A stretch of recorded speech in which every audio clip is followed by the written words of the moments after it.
Hello guys, good morning. So, happy Saturday.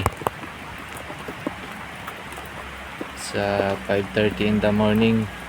So, binisita natin yung taniman natin. Kala ko bumaha. Kasi grabe yung ulang kagabi guys. Magdamag, ang lakas-lakas. So, mabuti naman at hindi bumaha. Kasi naabot ng baha dito eh. Kala ko talaga naabot na naman. So, buti na lang at hindi.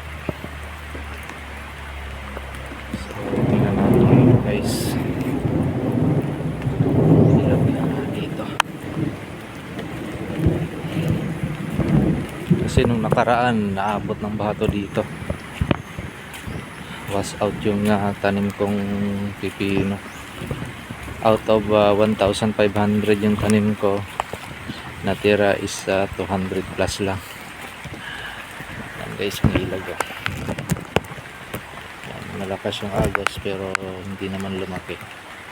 Kunti lang yung kuan. Iwan ko lang kasi baka mamaya pag nagkasalubong yung tubig dagat dun sa baba, sigurado lalaki yung tubig dito kasi mamaya pa yung high tide. Alam yung kuha natin kasi malalim pa, malaki pa naman yung high tide niya, lalim. Sigurado lalaki yung tubig dito kasi kakasalubong sila. Ayan muna guys, sana hindi ito maabot mamaya. God bless sa lahat. Happy farming.